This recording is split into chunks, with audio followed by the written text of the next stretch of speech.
What's going on, everybody? Welcome back to another episode of The Loud Bostonian. Today, I'm going to be doing my review of Halloween. Halloween is a direct sequel to the 1978 John Carpenter film.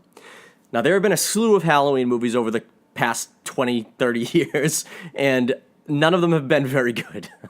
So this movie did something different and decided to can any movie that came out after the original and make it as if they never happened. Returning to this movie, you have Jamie Lee Curtis reprising her role of Laurie Strode from the first one. This movie, I was so excited for as soon as I saw that first trailer. The writing team behind it is Danny McBride and David Gordon Green, who also directs the film. Danny McBride from Eastbound and Down isn't really known for writing horror movies, but he's a huge horror fan and a huge Halloween fan. So him and David Gordon Green, who's also a huge fan of the franchise, were tasked with rewriting this movie, or they may have even just done it on their own and then brought it to Blumhouse. But basically, they wrote this sequel. They got John Carpenter to weigh in on it and help write the script, and the movie was looking fantastic. So this review is going to be non-spoiler in the beginning, and then I'll get into some spoilers at the end. But I will throw a spoiler warning on the screen to let everybody know when that's going to happen. So this movie takes place 40 years after the event of the first film. At the end of the first film, Laurie Strode is being attacked by Michael Myers. Michael Myers is then shot out of the second floor of the house that she's at and falls off a balcony and then disappears. Now, in the original sequel to this movie, Halloween 2, he goes on and terrorizes Laurie some more, and it's almost like immediately the same night or the next day after. This movie doesn't do that. This movie picks up 40 years later. You don't see it happen, but I actually wish there was a scene for this, but there isn't one in the movie. That's a slight spoiler, but you don't see what happens to Michael, but he gets picked up by authorities and taken and is just put into a mental institution where he has been for 40 years. Laurie Strode in this movie has spent the past 40 years going all Sarah Connor and trying to become almost like a vigilante, like a killer. She basically is upping her game so that she can face Michael one-on-one and have a real shot at killing him when he gets out, because she's convinced that he will get out and he will come for her. This movie had everything going for it. It had everything that I was looking forward to. The trailers looked gritty. Michael Myers looked menacing. All the trailers that I've seen for this movie were fantastic, and I was never more hyped for a slasher film in my life than I was for this movie. The first Halloween movie I ever saw in theaters was Halloween H2O, which isn't a great film. But at the time, I thought it was fantastic because I was maybe 13 years old. And it was great to see it in theaters. This movie, I knew for a fact, was going to be way, way more brutal than that movie. The trailers led you to believe that right off the bat. Now, this movie has, as excited as I was for this movie, it isn't a perfect movie. There are some things in it that I would not have done, and there are some things in it that are great. So for me, overall, this movie kind of is, I don't want to say 50-50 because that's not right, but I'd say it's 60-40 good to bad. Now, I'm not saying bad even, but there's just things in the movie that I particularly didn't like, and some things that I think that they maybe even should have left out, and some things they could have done better. Without going into any spoilers at this point, there's a big body count in this movie. Michael goes on a real killing spree. In the first movie, I think he only kills 5 people, and in this movie, he probably kills like 14 people. There's a lot. It doesn't sound like a lot for a murder movie, but it seems like a lot when you stay with him. But the problem with this movie is this is a very Laurie Michael movie. The other characters are super unimportant through the entire film. I think this movie could have benefited from cutting out a few of the non-important characters to help develop some of the other non-important characters. What I mean by that is there are deaths in this movie that just have no impact to the story whatsoever. You have no feeling towards these characters, so when they are murdered, you don't care. It doesn't help develop the story. And in fact, it doesn't even really help push the other characters who are dealing with these deaths onto, big dramatic moments. So I feel that this movie could have benefited from a smaller body count, similar to the first movie, that is impactful to how it affects the main characters. I think people in this movie did a fantastic job with what they were given, though. Jamie Lee Curtis is unbelievable. She is so good as Laurie Strode, except for one line that she has at the end of the movie that I won't spoil here, but it was so goofy, and I was just, give me a break. You fucking wrote that in there, and it's, whatever, it's campy, it's fun. It was, but it just really was, it didn't suit her character for how the movie was. But Judy Greer, who you guys may have seen from the show Marriage, she's in pretty much everything. She pops up in everything. She's like a anything you've just I can't even tell you the number of movies she's been in, but I've seen her in like everything. She plays Laurie's daughter, who they have an estranged relationship based on the way that Laurie was raising her. Laurie raised her to be like Laurie, a survivalist. So as a result of that, they have an estranged relationship. And then her daughter, Judy Greer's daughter, is, I believe she's a first-time actress. I think they introduced her as a first-time actress in the Crawl. But she's the high school student that kind of, to bridge it back to high school babysitters being, chased by Michael Myers. But they do a fine job. Will Patton plays a police officer who, I think the biggest miss in this movie was Will Patton's character should have been Tommy Doyle from the first movie.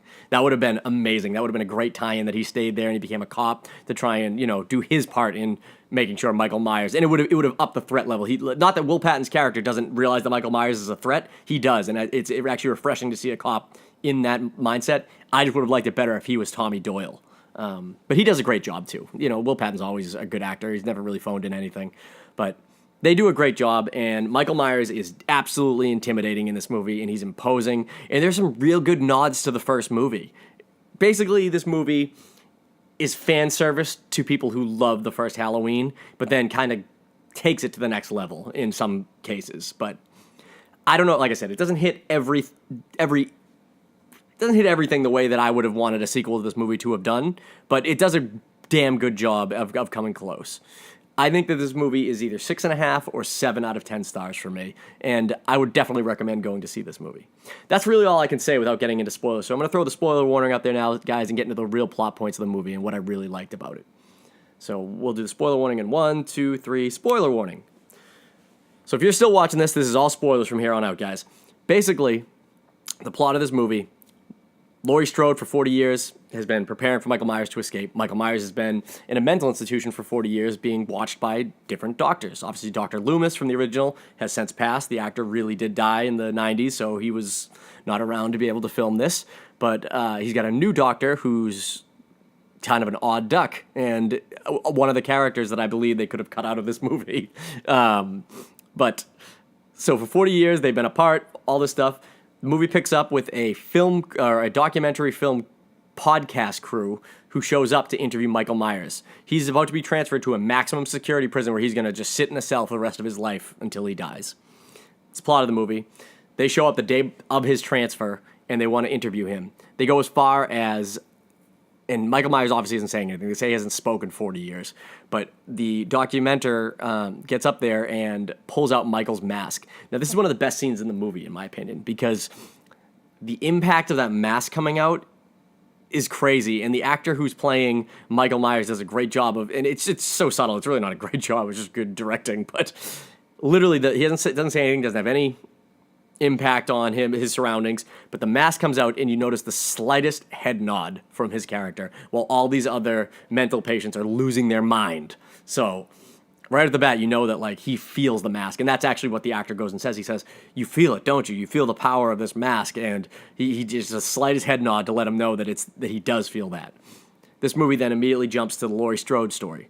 These documentary people go to interview Laurie Strode after not getting anything out of Michael, and you see that she's been living in a secluded house with a giant barbed wire I don't know if it's an electric fence, but this giant fence around her property. She's got all these mannequins that she's been shooting as target practice. She's got traps and everything else set up. She's as crazy of a doomsday prepper as you've ever seen, and her doomsday is Michael Myers. So that's literally all she's been thinking about for 40 years. Her daughter, Judy Greer, who they have a strange relationship because she was taken by the state around age 12 because Laurie was training her to be prepared to help take down Michael should he show up. Judy Greer does an amazing job in this movie of being the daughter who loves her mother, but at the same time is like, I can't deal with all this crazy shit you've been pushing down on me for years. But when the shit gets real in this movie, Judy Greer's character, you'd think that she's just like a bumbling, like forgot all her training. But there's an amazing scene in the movie that I will touch on later that was honestly probably my favorite scene in the movie. It was so well written, and she delivered such an amazing performance in the moment. But so basically, Michael, he gets put on a prison transfer bus, and the doctor decides to go with them. The bus crashes due to Michael, and all the mental patients escape. The guards have all been killed. The doctor's been injured, and then a truck pulls up showing a truck with a son and a father who were hunting pulls up and sees all these mental patients. Father gets out of the truck and to investigate and never comes back. The son then goes to investigate, brings a gun with him, which is a very smart move, and finds the doctor on the bus. The doctor pops out, scares the kid. The kid shoots the doctor in the shoulder. Doctor goes down. Kid runs back to his car, doesn't know where his dad is, gets in the car. Michael's in the car, kills the kid, which I thought was crazy because in the past movies, it didn't seem like Michael was the kind of guy who, or at least in the first movie, would murder a child. But he does. He kills this kid. He just chokes him out, breaks his neck, and then takes the car and leaves. From that point, the next jump is the couple that the documentary crew, after they leave Laurie's house from interviewing her, stop at a gas station. Now, we've seen this scene in the trailer, but you don't get to see the full shots of everything. Michael's literally following them, pulls into the gas station. You see him walk in. You see him in the background, just out of focus, murdering with a hammer a mechanic who's working in the bay. The woman goes in to use the bathroom, and then the man finishes filling up the car, goes in to see what's going on, sees the dead mechanic, goes to the register, sees the guy behind the register has had his jaw like ripped. It's not off. I wouldn't say it's off, but like the skin's not torn away or anything, but like it is so dislodged, it's horrible looking. This movie's got some brutal moments like that. And that's obviously the guy's teeth who in the next scene, Michael goes into the bathroom where the woman is and drops the teeth in. The bathroom scene was intense. It was super just brutal, and it kept going, and I was at the edge of my seat during this scene. And basically, the husband comes in, or I don't know if he's a husband. I guess it never really got into that detail, but he comes in to try and save the girl. Michael kills him by just bashing his face into walls after walls after walls, and it's brutal. And then he grabs the woman and just chokes her out, breaking her neck as well. The guy is watching this all happen because he's still alive, and his face is all bloodied, and oh man, it was brutal. And then Michael gets his mask back. They had the mask in the car. Michael puts it on, and as soon as the mask comes on, you just hear the heavy breathing under the mask, and that's really where this movie picks up. This movie did a fantastic job of continuing exactly as Michael left off in the last movie. From here, it jumps to Halloween night. Michael's walking around, murdering people house to house, which I thought, these are some of the things they could have cut out of the movie. Now, they were great kills. They were brutal. The woman he beats with a hammer, especially, that's a scene you see in the trailer. It doesn't actually show her die with the hammer, which is good, because I think that would have been a little over the top for me. But, so he kills this woman with a hammer, takes a typical butcher's knife, and then he hears a baby crying. He walks into the bedroom where the baby is, and I thought for sure he was going to murder the baby, but rest assured, he doesn't. And that again, for me, I have a young almost 2-year-old sleeping upstairs, and if the thought of a baby being murdered on TV like that really would have made me unsettled for the rest of the movie. He doesn't murder the baby, thank God. He just walks off into the next neighbor's house and kills her instead.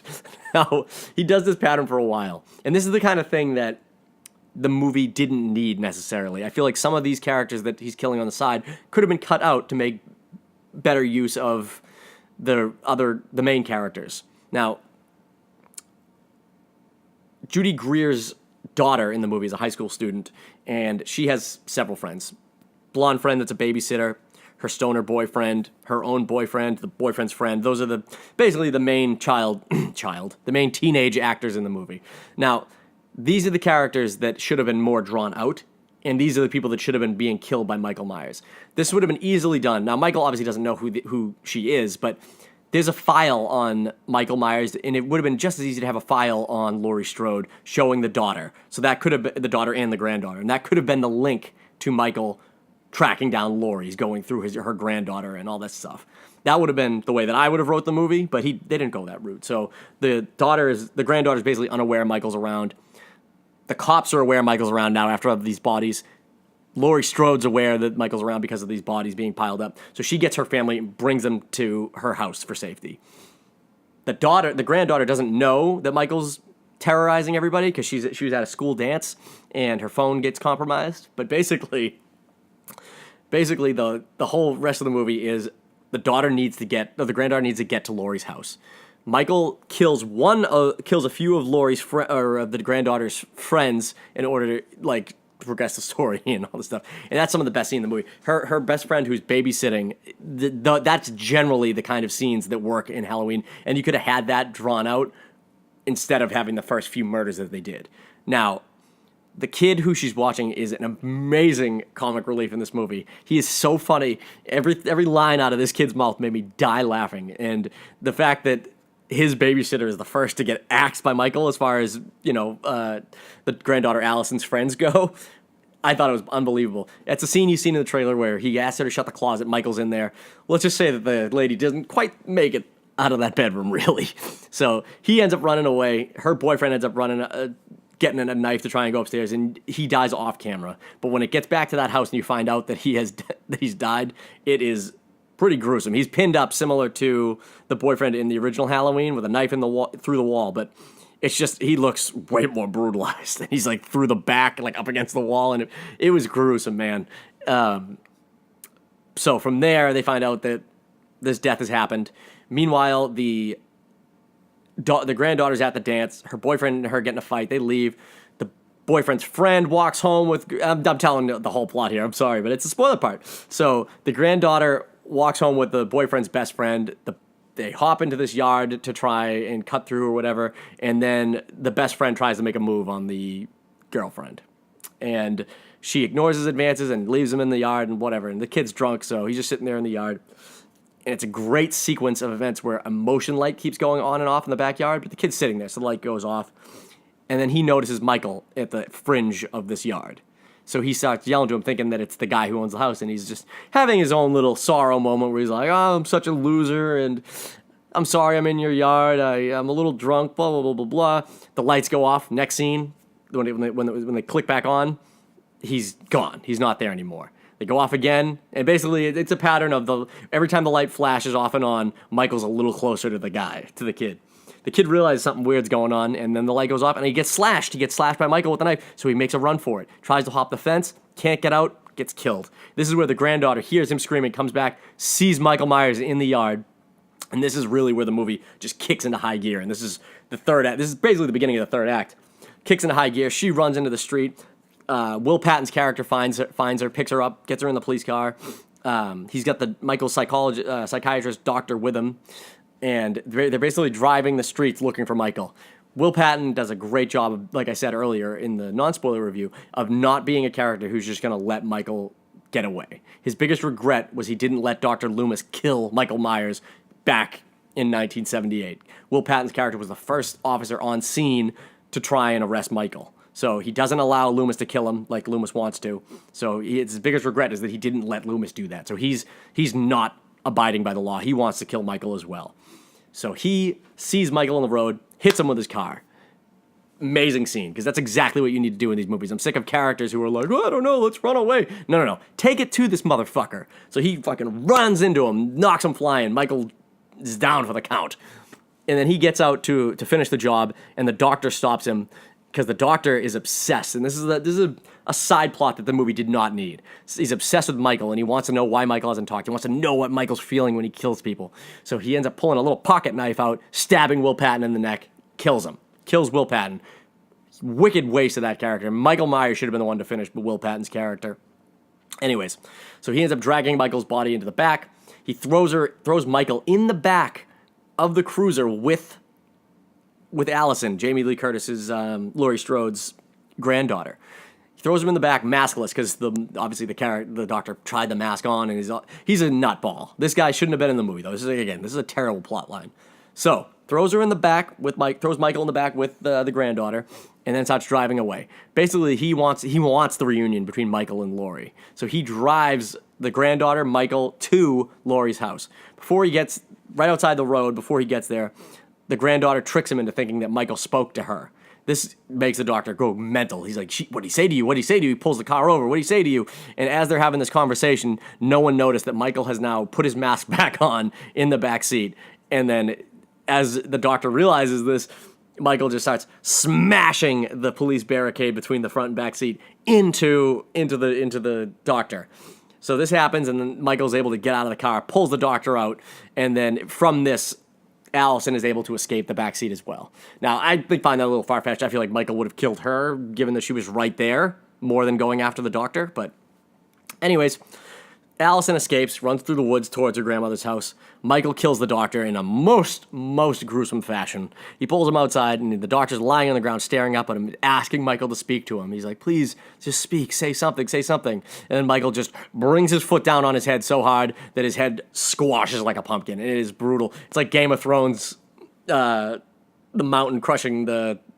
I can't remember Martell's head. It was that level gross, and it stays on it for a while. Like, it even comes back when the few other cops go to investigate. You see that they're all fucked up, and it's horrible. And that's probably the most gruesome death in the movie. But it's quick, and it's just gross. But it's not so gross or scary. It's just literally, I was like, ugh. It was amazing. So the other two cops that are on sentry duty come to investigate, and Michael kills them. Now, the daughter's making her way through the woods to get to Laurie's house. Michael pulls up in the police car outside the house, and Allison's father, who I haven't talked about once, so now you know she has a father, Judy Greer's husband, who, by the way, Judy Greer would never be married to this guy in a million years. Judy Greer is not a stunning woman by any means, but she would do way better than this gentleman that she married. I don't know the actor's name. He's been in a few things.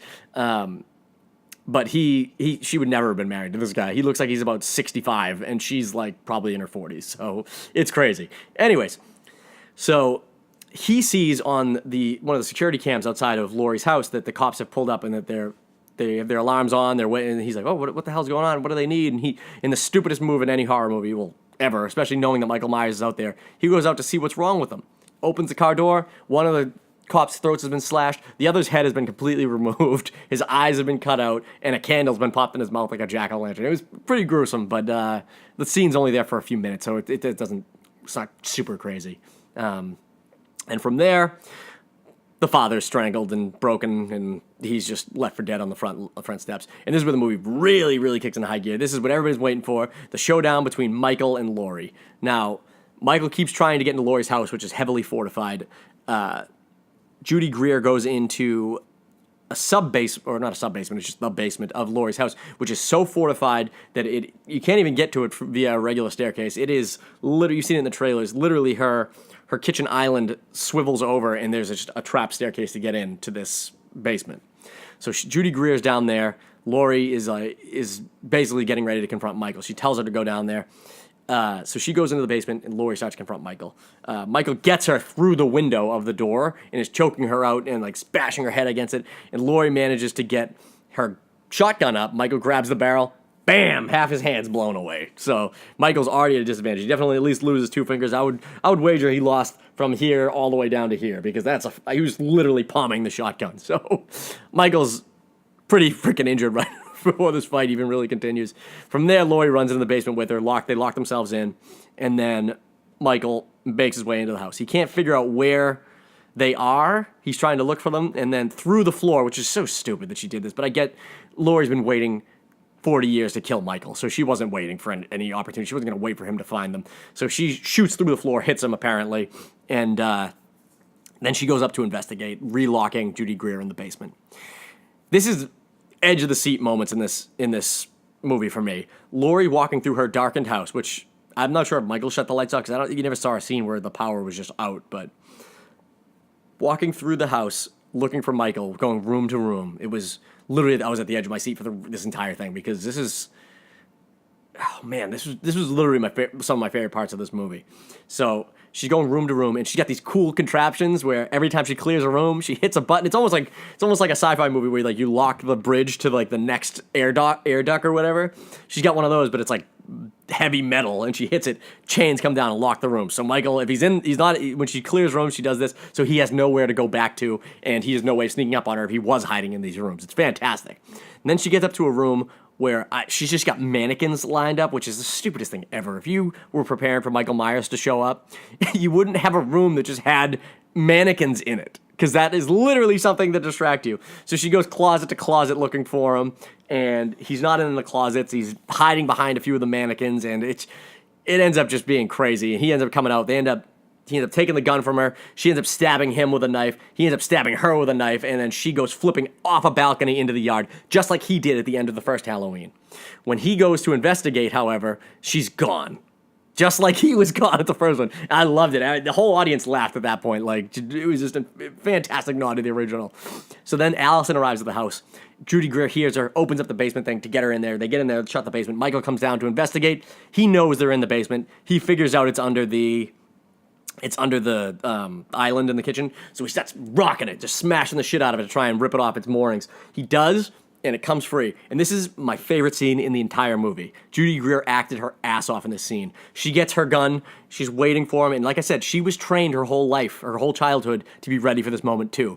And then sure enough, he's not walking over to the staircase yet, and she starts crying and really like upset. She's like, "Mom, I can't do it. I can't do this. It's too much I'm too scared." And then hearing this, Michael steps into the staircase, and she literally, it's so good. As soon as he's there, she goes, "Gotcha," and shoots him in the neck. And it was awesome. It was like the best part of I literally cheered in my seat. I was like, yes!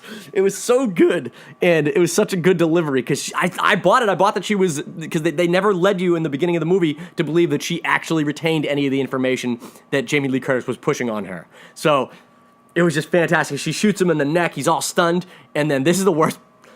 It's from the best part of the movie to the worst part of the movie for me. Jamie Lee Curtis's face just shows up in the darkness, just like he did a couple times in the first movie and in this movie. And she says, "Happy Halloween, Michael." It was so lame. She stabs him, and then she gets a frying pan and she beats him with it, and he falls into the sub basement. They all run up. He grabs Judy Greer's foot before she can leave, and Allison, the granddaughter, grabs a knife, stabs Michael a few times. He falls back into the basement. And then this is the best part. Like, I had no idea. I mean, they kind of set you up to believe this, but Judy Greer then hits a button. The basement locks into a trap. These bars come shooting through the wood and lock him in the basement. He can't get out. And then in doing this, also you see gas start filling into the room. And then Judy Greer explains that like her whole life, it's like this wasn't a safety room. This was a trap. So this whole movie is predicated on them getting Michael into this basement, trapping him, and then blowing the house up. Now, as the house catches on fire, Michael has an amazingly terrifying scene where he is just staring up at them. Even though all this fire's around him and the flames are engulfing him, he is staring back at them and not making a sound. And it's just fantastic. And as they're escaping, the house is burning. You hear him breathing in the house still. So it leaves it open that he could be alive still, but I wouldn't wager they do another one of these movies because this one was as close as you're going to get to being as good as the first one, and doing another one just won't be as good. So Jamie Lee Curtis survives, Judy Greer survives, and her daughter all survive, and they're all battered as a result of it, and honestly, they're probably a better family because now they realize that this threat was real that Laurie was toting for all these years. Now, I thought this movie was good, not great. As I said in my non-spoiler review, I give it 6.5 to 7 stars out of 10. There was enough good in here to keep me on the edge of my seat and get me as a Halloween fan, but then there was also a few unnecessary plot lines, a few unnecessary characters, and things that just didn't work all that well for me. But overall, I was happy with the movie. It's not that scary, so if you're afraid to go and see this movie, it really isn't scary. I have a feel. My personal belief is that slasher films, if you're getting into them, you probably want to see the slasher killing people. So if you view the movie from that perspective and you don't care about the side characters and you don't look at it from scary, you're literally just waiting for Michael to kill these people, it's not that scary. And that's, truthfully, I probably jumped once. And it wasn't even during a scary part. It was just a cutaway where they went from something Michael did to Laurie Strode shooting a gun at a target, and it just made me jump. And that was it. So this movie was good, not great. I hope you like this review, guys. Let me know what you thought of Halloween. Let me know what your favorite Halloween movie is in the series. Obviously, Season of the Witch isn't really a Michael Myers movie, so if you tell me that's your favorite, then whatever. But let me know in the comments, like the video, subscribe to my channel, and we'll catch you next time. Thanks.